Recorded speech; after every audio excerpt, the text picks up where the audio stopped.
বিসমিল্লাহির রহমানির রহিম। আসসালামু আলাইকুম friends, welcome back to programming kit. এই ভিডিওতে আমরা দেখব কিভাবে পিএইচপি মাই অ্যাডমিনকে আমরা লারাভেল ভ্যালির ভিতরে ইনস্টল করতে পারি। যারা লারাভেল ভ্যালি নিয়ে কাজ করেন তারা অবশ্যই জানবেন যে লারাভেল ভ্যালি যে কোনো একটা রুট ডিরেক্টরি সিলেক্ট করে, যেটার ভিতরে আমরা নতুন যে কোনো ডিরেক্টরি ক্রিয়েট করলেই জাস্ট ওই ডিরেক্টরির নাম দিয়ে ডট টেক্সট দিয়ে বা যেটা আপনি চুজ করেন ওটা দিয়ে ব্রাউজারে অ্যাক্সেস করতে পারেন। আর যারা লারাভেল ভ্যালির সম্বন্ধে জানেন না, লারাভেল ভ্যালি হচ্ছে একটা লোকাল ডেভেলপমেন্ট এনভায়রনমেন্ট, যেটা আহ, মানে পিএইচপির জন্য ব্যবহার করতে পারেন। স্পেসিফিক্যালি এটা লারাভেলের জন্য ক্রিয়েট করা, তবে এটা লারাভেল বাদে অন্যান্য পিএইচপির যে কোনো ফ্রেমওয়ার্কের সাথে কাজ করা যায়। আর এটা যেটা হয় আমি আপনাকে একটু দেখাইনি, সেটা হচ্ছে আমরা যে কোনো একটা রুট ডিরেক্টরি সিলেক্ট করি, যেটা যে কোনো কাস্টম ডিরেক্টরি হতে পারে, যেটা আপনার সেট করে দিতে হয়। এরপর ওই ফোল্ডারের ভিতর ওই ডিরেক্টরির ভিতরে আপনি যখনই নতুন কোনো ফোল্ডার ক্রিয়েট করবেন, যেমন এখানে আছে আমার প্রজেক্টের নাম প্লেগ্রাউন্ড, জাস্ট আমি ব্রাউজারে যদি প্লেগ্রাউন্ড ডট টেস্ট লিখি অটোমেটিকলি এটা অ্যাক্সেস হবে। সো এটা যেটা করে জাস্ট সার্ভারে লোকাল এনভায়রনমেন্টে আপনার সার্ভার ম্যানেজমেন্ট যে প্যারাটা সেটা লারাভেল ভ্যালিড নিয়ে নেয়, আপনি জাস্ট ইনস্টল করেন আর ভুলে যান, জাস্ট আপনার ডেভেলপমেন্টে ফোকাস করেন। আর যখন আপনার রিয়েল প্রোডাকশন সার্ভারে লাইভ করবেন তখন তো আপনার সার্ভার কাস্টম কনফিগার করতেই হবে, আপনি অ্যাপাচি বা এনজিনিয়াক্স যেটাই ব্যবহার করেন না কেন। আর লারাভেল ভ্যালি যেটা করে আন্ডার দ্য হুড এনজিনিয়াক্স ইউজ করে, আর সার্ভার লেভেলে যে কনফিগারেশনগুলো ওটা অটোমেটিকলি করে নেয়, অর্থাৎ লোকাল হোস্টে আপনি যখন নতুন ফোল্ডার ক্রিয়েট করেন এই প্রজেক্টের নাম দিয়ে প্রত্যেকটা ভার্চুয়াল হোস্ট সেট করা, যেটা প্রত্যেকটা ব্রাউজারে যে ডট টেক্সট দিয়ে যে অ্যাক্সেস করবেন এই জিনিসগুলো করা অটোমেটিকলি করে নেয়। সো এখন কোশ্চেন হচ্ছে, যদি এটা অটোমেটিকলি করে নেয় সেক্ষেত্রে আমরা এটার ভিতরে পিএইচপি মাই অ্যাডমিন কীভাবে ইউজ করব। আমরা জানি পিএইচপি মাই অ্যাডমিন আমরা যে কোনো সার্ভার ইনস্টল করতে পারি, অ্যাপাচি বা এনজিনেক্স, কিন্তু যেহেতু এটা সার্ভারের অধিকাংশ কাজ ভ্যালিড করে নিচ্ছে অটোমেটিকলি, সো এই ক্ষেত্রে যদি আমরা পিএইচপি মাই অ্যাডমিন ইনস্টল করি সেক্ষেত্রে মানে কীভাবে করবো এর একটা কোশ্চেন থাকে।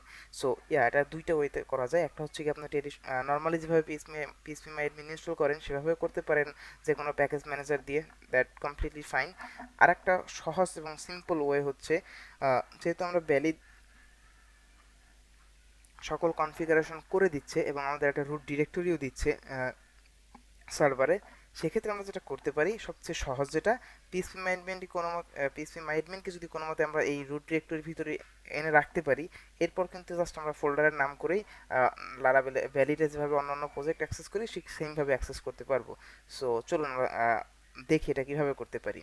আর অনেকে অবশ্য জানেন না, সেটা হচ্ছে গিয়ে পিএইচপি মাইডমিন যেমন কমান্ড লাইন দিয়ে ইনস্টল করা যায়, এরকম ডাউনলোডও করা যায়। এটা একটা ইন্ডিপেন্ডেন্ট প্রজেক্ট।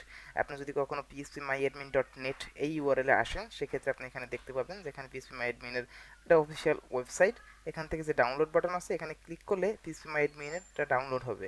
মূলত এটা একটা জিপ ফাইল ডাউনলোড হবে যেটার ভিতরে phpMyAdmin কমপ্লিট প্রজেক্টটা থাকে। সো আমি এখানে অলরেডি ডাউনলোড করে রাখছি। সো চলুন দেখি কিভাবে আমরা ইউজ করতে পারি। জাস্ট আর্কাইভটা ডাউনলোড হলে জিপ ফাইলটা এক্সট্র্যাক্ট করতে হবে, এক্সট্র্যাক্ট করলে আমাদের এরকম একটা ফোল্ডার পাবো। এবার আমি যেটা করব, এই ফোল্ডারটা রিনেম করব, যেহেতু ভ্যালিড আমাদের ফোল্ডারের নাম অনুযায়ী প্রজেক্ট সেট আপ করে, তো সেক্ষেত্রে আমি এটাকে রিনেম করব। সো এখান থেকে রিনেম করে শুধুমাত্র আমি পিএইচপি মাই অ্যাডমিন রাখবো, বাকি সব ফেলে দিব।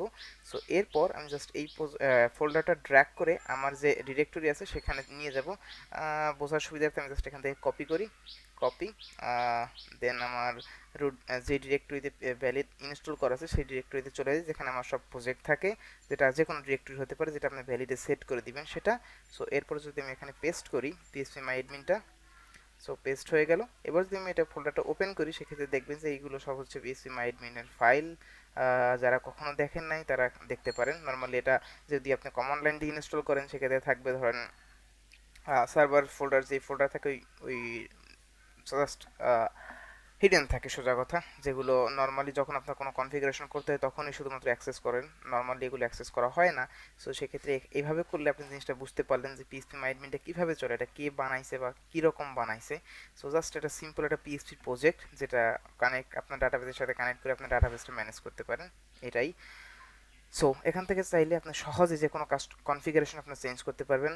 আর কথা না বাড়িয়ে চলুন আমরা এখানে কপি করে আনলাম, এবার আমরা অ্যাক্সেস কীভাবে করব, যেহেতু এটা আমরা ভ্যালিডের আমার রুট ডিরেক্টরি। সো আমি অন্য প্রজেক্ট যেভাবে অ্যাক্সেস করি, যেমন আমি যদি এখানে দেখি যে প্লেগ্রাউন্ড, এই প্রজেক্টটা আমি কীভাবে অ্যাক্সেস করব, এইরকম প্লেগ্রাউন্ড ডট টেস্ট, ওকে ওকে মেবি HTTPS নাই, ইয়া ইয়া প্লেগ্রাউন্ড ডট টেস্ট দিলে যেটা হবে, আমার এখান থেকে প্লেগ্রাউন্ড প্রজেক্টটা রান হইতেছে, আমার এখান থেকে এই প্রজেক্টটা রান হচ্ছে।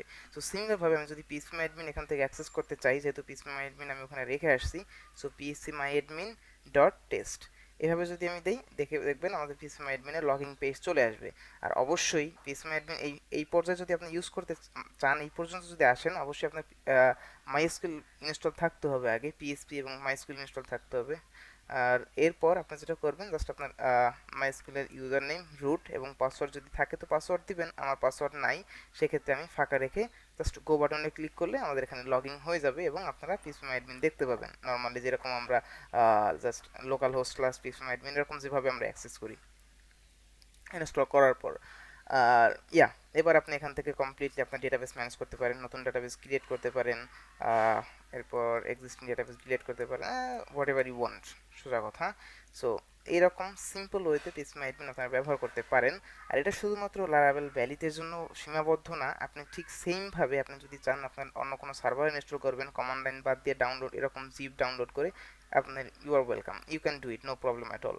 আপনি যদি উইন্ডোজে থাকেন, উইন্ডোজে জ্যাম্পের ভিতর অলরেডি থাকে, বা কোনো কারণে যদি আপনি এরকম কাস্টম ইনস্টল করার প্রয়োজন পড়ে পিএসপি মাই অ্যাডমিন, এখান থেকে জাস্ট জিপ ফাইলটা ডাউনলোড করেন। সোজা কথা, জিপ ফাইলটা ডাউনলোড করে আপনি যে কোনো সার্ভারে রাখলে ওখান থেকে আপনি পিএসপি মাই অ্যাডমিন রান করতে পারেন। সো এটাই ছিল একটা ছোট একটা ভিডিও যে আমি কীভাবে পিএসপি মাই অ্যাডমিন ইনস্টল করবো। So that's it. সো আশা করি ইনশাল্লাহ অন্য কোনো ভিডিও নিয়ে কথা হবে। এই ভিডিওটা এই পর্যন্তই। Thank you for watching. আল্লাহ হাফেজ।